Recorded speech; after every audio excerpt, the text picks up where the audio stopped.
Hi అండి, ఈ వీడియోలో డబుల్ ధమాకా బనానాస్తో 2 రెసిపీస్ చూపించబోతున్నానండి.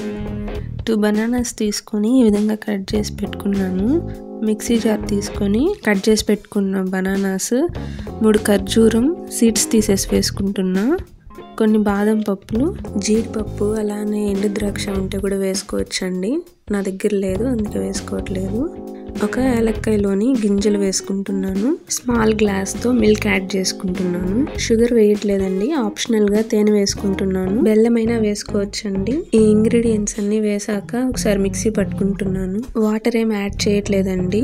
మిల్క్ షేక్ చిక్కగా ఉందండి, అందుకని ఇంకొన్ని పాలు యాడ్ చేసుకొని మిక్సీ పట్టుకుంటున్నాను. మీకు కావాల్సిన కన్సిస్టెన్సీ చెక్ చేసుకుంటూ ఎంత యాడ్ చేసుకోవాలో అంత మిల్క్ యాడ్ చేసుకోండి. పర్ఫెక్ట్ థిక్నెస్ వచ్చిందండి. షుగర్ వేయకపోయినా హనీ వేసాం కాబట్టి స్వీట్నెస్ కూడా సరిపోతుంది.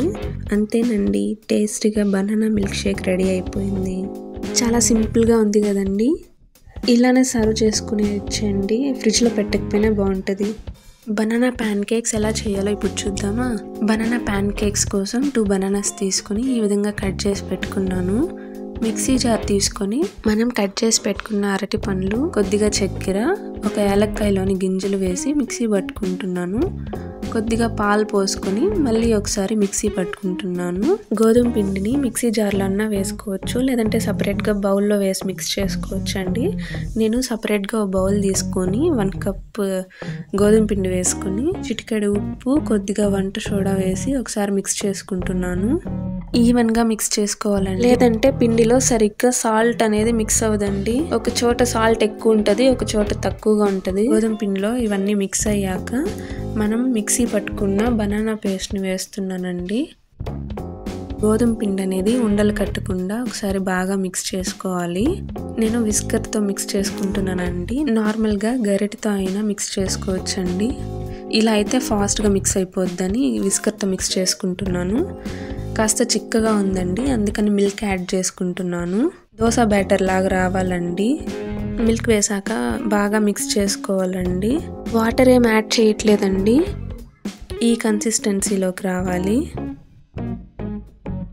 మరీ పలుచగా ఉంటే ప్యాన్కి అతుక్కుపోతుందండి, మరీ చిక్కగా ఉంటే ప్యాన్ కేక్ సరిగ్గా కుక్ అవ్వదు. ప్యాన్ కేక్స్ పర్ఫెక్ట్గా రావాలంటే ఈ కన్సిస్టెన్సీలో రావాలండి.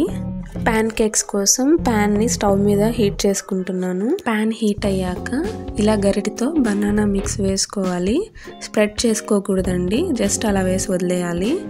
గీ ఆర్ బటర్ ఆర్ ఆయిల్ వేసుకోవచ్చండి, నేను ఆయిల్ వేసుకుంటున్నాను. కుక్ అయ్యాక రెండో వైపు టర్న్ చేసుకోవాలి. రెండో వైపు కూడా కుక్ అయ్యాక ప్లేట్లోకి తీసేసుకుంటున్నానండి. అన్ని ప్యాన్ కేక్స్ ఈ విధంగా రెడీ చేసుకొని పెట్టుకున్నాను. లాస్ట్లో హనీ వేసుకుంటున్నానండి. హనీ వేసుకోవడం వల్ల టేస్ట్ మరికొంత యాడ్ అవుతుంది. అంతేనండి, చాలా టేస్టీగా ప్యాన్ కేక్స్ రెడీ అయిపోయాయి. గోధుమ పిండితో చేసాం కాబట్టి హెల్తీ రెసిపీ అండి, ఎవరైనా ట్రై చేయొచ్చు. Thanks for watching. Please do subscribe. మర్చిపోకుండా లైక్, షేర్, సబ్స్క్రైబ్, కామెంట్ కూడా చేయండి.